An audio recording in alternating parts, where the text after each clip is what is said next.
Hello students, जीवा biology tutorials पर आपका फिर से स्वागत है। जैसा कि आपको पता है, हम पढ़ रहे हैं 10th क्लास बायोलॉजी का फर्स्ट चैप्टर लाइफ प्रोसेस। इससे पहले हमने जो टॉपिक पढ़े हैं उसमें हमने फोटोसिंथेसिस को कवर कर लिया है। आज हमारा न्यू टॉपिक है nutrition in human beings.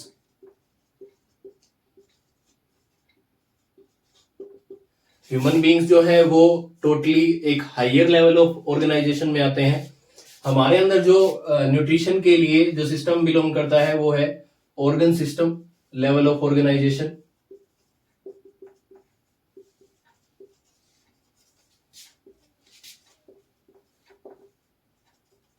Organ system level of organisation है, इसमें हमारे पास न्यूट्रिशन के लिए काफी सारी ऑर्गन्स प्रेजेंट हैं जो हेल्प करती है डाइजेशन में और एब्जॉर्प्शन ऑफ फूड में। ऑर्गन सिस्टम जो लेवल हमारे अंदर काम कर रहा है उसको बोलते हैं tube within tube like system. Tube within tube का मतलब है कि एक ट्यूब किसी दूसरी ट्यूब में जाके ओपन हो जाती है और इसी tube within tube system को बोला जाता है एलिमेंट्री कैनाल। ये एलिमेंट्री कैनाल ह्यूमन बींग्स में रन करती है, runs from mouth to anus. Mouth से लेके एनस तक काफी सारी ट्यूब लाइक स्ट्रक्चर्स हैं जहां पे न्यूट्रिशन जो है वो डाइजेस्ट होता है। डाइजेस्ट होने के बाद उसको एब्जॉर्ब कर लिया जाता है और फर्दर जितना भी अनडाइजेस्टेड फूड है उसको हमारी बॉडी से एक्सक्रीट आउट कर दिया जाता है। तो आज हम इसी के बारे में पढ़ रहे हैं। तो जैसा हमने अभी पढ़ा है कि ये माउथ से लेके टोटल एनस तक रन करता है। तो स्टार्ट करते हैं माउथ से।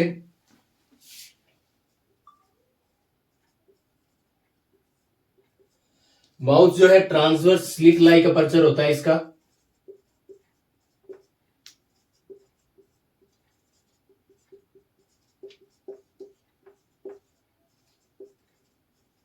ट्रांसवर्स स्लिट लाइक अपर्चर का मतलब है कि जो हमारा जो माउथ है वो कुछ ऐसा होता है जिसका आउटर स्ट्रक्चर जो है वो मूवेबल लिप्स से बना हुआ है और ये जो हेल्प करते हैं होल्डिंग ऑफ फूड और इसके साथ साथ स्पीच फॉर्मेशन।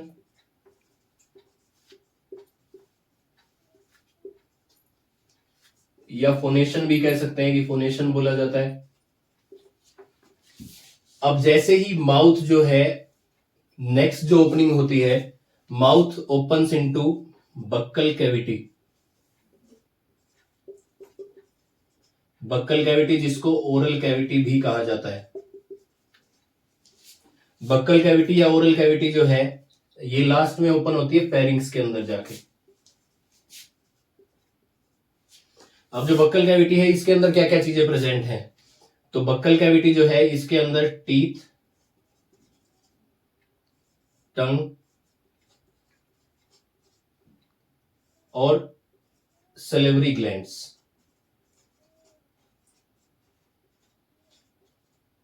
टीथ जो हमारे अंदर प्रेजेंट है वो है 4 टाइप्स के और ये जो 4 टाइप्स है इसलिए इनको बोला जाता है हेट्रोडोंट टाइप ऑफ डेंटिशन।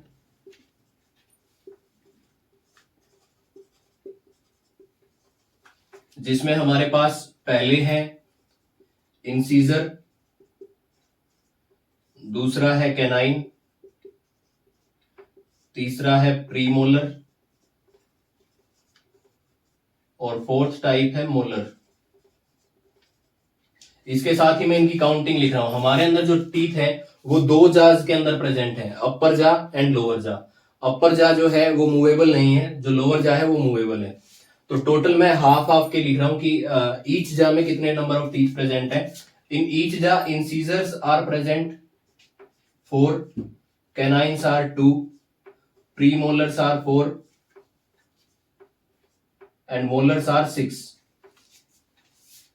तो हमारे अंदर जो टीथ है वो इस तरीके से प्रेजेंट है। इंसीजर का जो हमारे पास वर्क है ये हमारे पास बाइटिंग में हेल्प करते हैं। कैनाइन जो है इनका अभी हमारे पास कोई फंक्शन नहीं है, ये हमारे अंदर पहले फंक्शनल होते थे। ये वैसे टीयरिंग में मतलब चीरने फाड़ने में हेल्प करते हैं। प्रीमोलर और मोलर जो है इनका दोनों का सेम फंक्शन है, च्यूइंग एंड क्रशिंग।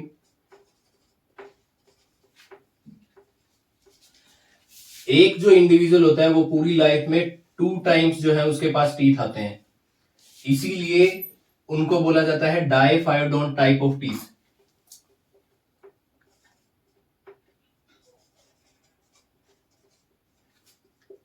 डायफायोडोंट में हमारे पास फर्स्ट है मिल्क टीथ और दूसरा है permanent type of teeth. Milk teeth जो है 6 to 12 ईयर्स ऑफ एज में निकल जाते हैं और उसके बाद जो टीथ आते हैं उनको परमानेंट टाइप ऑफ टीथ बोला जाता है। उसके बाद सेकंड है हमारे पास टंग, बक्कल कैविटी में जो प्रेजेंट है। टंग जो है वो मूवेबल स्पून लाइक स्ट्रक्चर होता है।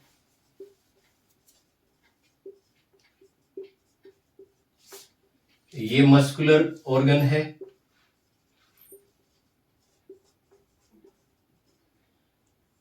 टेस्ट डिटेक्शन में हेल्प करता है।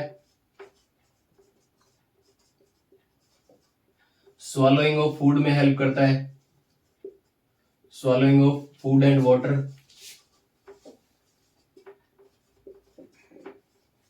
स्पीच फॉर्मेशन में हेल्प करता है, मींस फोनेशन में।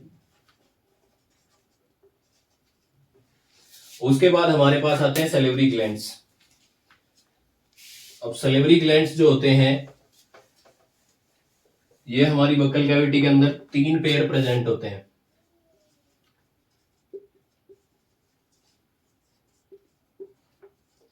मींस अगर टोटल बात करें तो 6 सैलिवरी ग्लैंड्स हमारी बक्कल कैविटी के अंदर प्रेजेंट हैं, 3 पेयर, जिसमें से फर्स्ट है पैरोटिड। पैरोटिड जो सैलिवरी ग्लैंड है ये बिलो ईयर्स प्रेजेंट है। उसके बाद है sub maxillary. Sub maxillary type जो सैलिवरी ग्लैंड्स है ये हमारे पास below the angles of lower jaw, जो हमारी नीचे की जाड़ है या जा है उसके एंगल्स के पास हमारे पास sub maxillary type of salivary glands present है। थर्ड है हमारे पास सबलिंगुअल। सबलिंगुअल जो सैलिवरी ग्लैंड्स होते हैं ये बिलो टंग प्रेजेंट है। अब इनका फंक्शन क्या होता है? सैलिवरी ग्लैंड्स जो होते हैं ये सलाइवा सिक्रीट करते हैं और वो सलाइवा जो है हमारे फूड के साथ मिक्स होके स्वालो करने में हेल्प करता है। साथ ही साथ इस सलाइवा के अंदर क्या क्या चीजें प्रेजेंट होती हैं वो सबसे मेन है। सलाइवा के अंदर हमारे पास सैलिवरी अमाइलेज एंजाइम,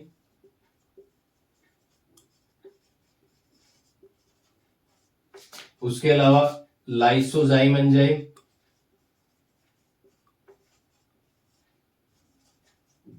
और थर्ड इसके अंदर वाटर प्रेजेंट होता है। तो सैलिवरी अमाइलेज जो एंजाइम है ये हेल्प करता है डाइजेशन ऑफ स्टार्च में। ये स्टार्च को या फिर कार्बोहाइड्रेट को माल्टोज शुगर में कन्वर्ट करने में हेल्प करता है। लाइसोजाइम एंजाइम जो होता है इसको बोलते हैं एंटी बैक्टीरियल, मतलब ये बैक्टीरिया को किल करने में हेल्प करता है, किल्स बैक्टीरिया। जैसे ही ये सारा कुछ मिक्स हो जाता है हमारे फूड के साथ तो उस स्ट्रक्चर को बोला जाता है बोलस। सलाइवा जो मिक्स होता है हमारे फूड के साथ, च्यूइंग प्रोसेस जो है वो टीथ करा देते हैं और मिक्सिंग में हमारी जो टंग है वो हेल्प कर देती है, और जो स्ट्रक्चर हमारा बक्कल कैविटी में बनता है उसको बोलस बोला जाता है। Structure of food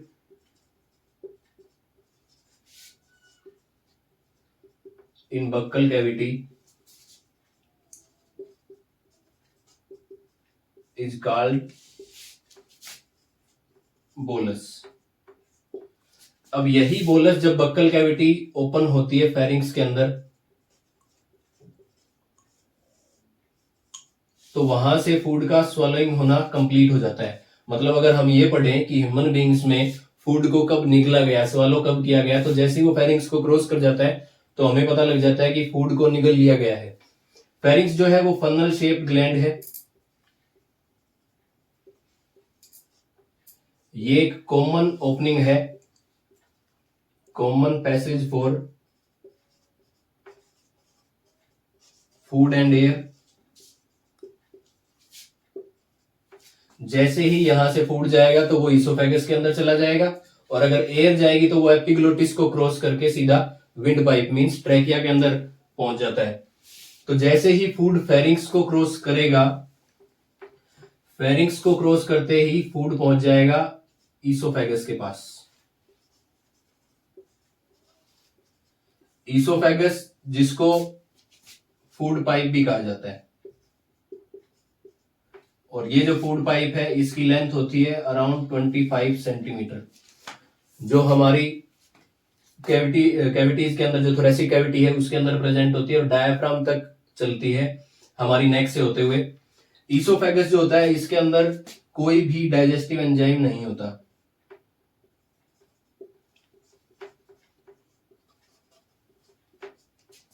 oesophagus mucus secrete करता है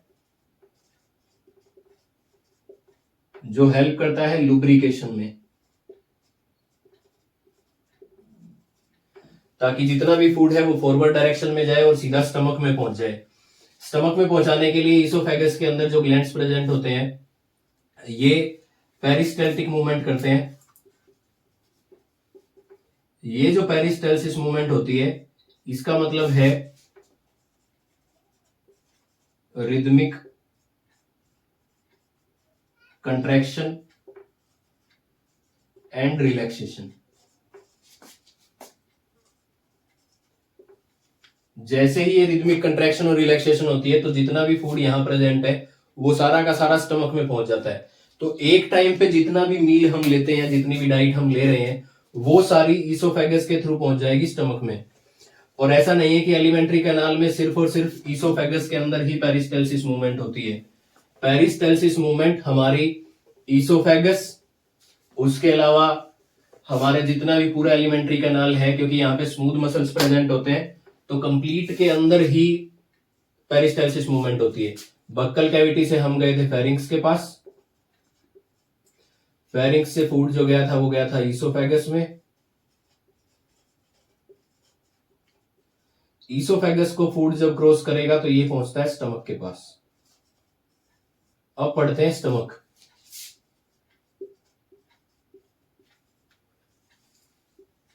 जितना भी एक मील में हमने फूड लिया था वो सारा का सारा स्टमक में पहुंच जाता है। तो हमारा जो स्टमक है ये जे शेप्ड ऑर्गन है।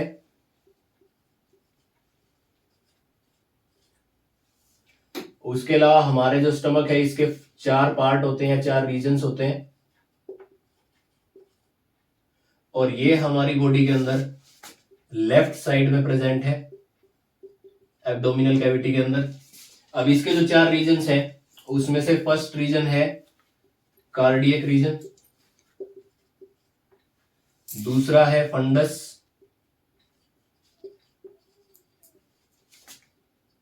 तीसरा रीजन है बॉडी रीजन, और फोर्थ रीजन है पाइलोरिक। कार्डियक रीजन जो है ये हार्ट की तरफ प्रेजेंट होता है। जैसा हमने पढ़ा है कि ये जे शेप्ड ऑर्गन होती है, तो अपर जो पार्ट होता है कार्डियक रीजन वो कुछ ऐसा दिखाई देगा।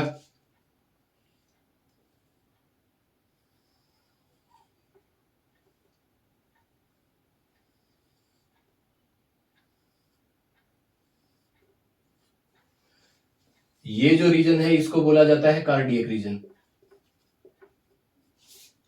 ये जो शॉर्ट पोर्शन है इसको बोला जाता है फंडस। फंडस के बाद जो ये पार्ट होता है इसको बोलते हैं बॉडी रीजन, और बॉडी रीजन के बाद जो ये लास्ट पार्ट है इसको बोला जाता है पाइलोरिक रीजन। सभी के अपने अपने अलग अलग फंक्शन है।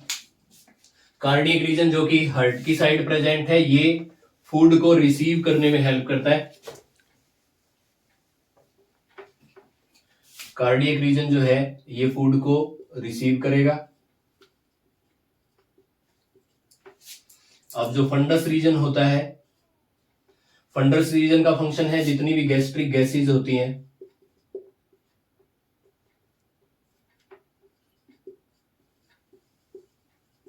ये इनको स्टोर करके रखता है। थर्ड रीजन जो कि बॉडी रीजन है, अराउंड 80% जो एरिया होता है स्टमक का ये कवर करके रखता है। 80% कवर करता है एरिया को स्टमक में।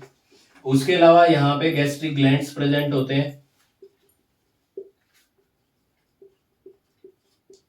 इनर लाइनिंग जो है स्टमक की, वहां गैस्ट्रिक ग्लैंड्स प्रेजेंट है जो कि HCl सिक्रीट करते हैं। उसके अलावा इसके अंदर pepsin enzyme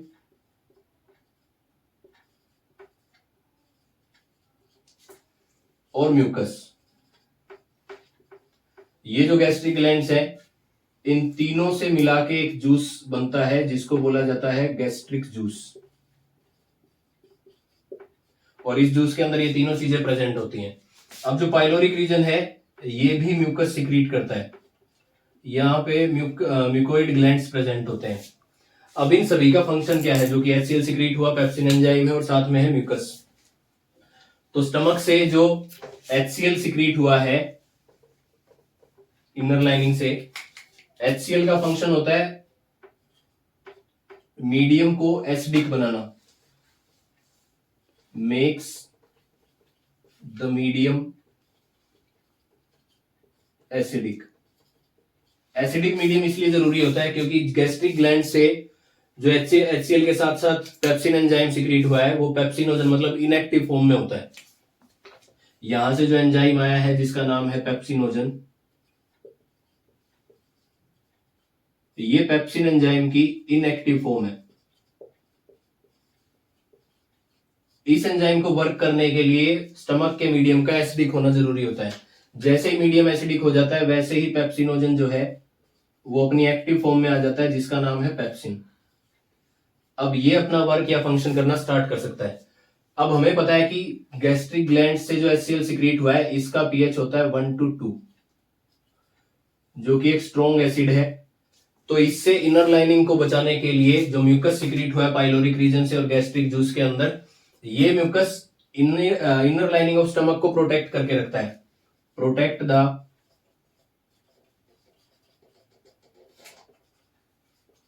inner lining from HCl। अगर म्यूकस जो है वो कम सिक्रीट हो तो HCl की वजह से अल्सर होने के चांसेस बढ़ जाते हैं और इन्हीं अल्सर्स को पेप्टिक अल्सर भी बोला जाता है। मतलब अगर आपके स्टमक में म्यूकस सिक्रीट नहीं हुआ तो HCl की वजह से छाले हो जाएंगे। अब यहां पे पेप्सिन का क्या फंक्शन है, तो पेप्सिन जो है हमारे फूड में जो प्रोटीन प्रेजेंट है इस प्रोटीन को पेप्टाइड्स और पेप्टोन में कन्वर्ट कर देता है, जो कि इसकी छोटी फॉर्म है। और इसके बाद इनको पेप्टाइड्स या पेप्टोन्स को फर्दर जो है हमारे पास पेप्टाइडेज एंजाइम होता है वो अमीनो एसिड्स में कन्वर्ट करा देता है, जो कि एब्जॉर्बेबल फॉर्म होती है किसी भी प्रोटीन की। इसके बाद जो है हमारा फूड जितना भी यहां से पार्शियली डाइजेस्टेड फूड है ये पहुंचेगा स्मॉल इंटेस्टाइन के अंदर। अभी जैसे ही फूड स्टमक में पार्शियली डाइजेस्ट हुआ तो ये लास्ट में पहुंच जाता है स्मॉल इंटेस्टाइन में। जैसे ही फूड स्मॉल इंटेस्टाइन में पहुंचेगा उसका कंप्लीट डाइजेशन होना स्टार्ट हो जाएगा।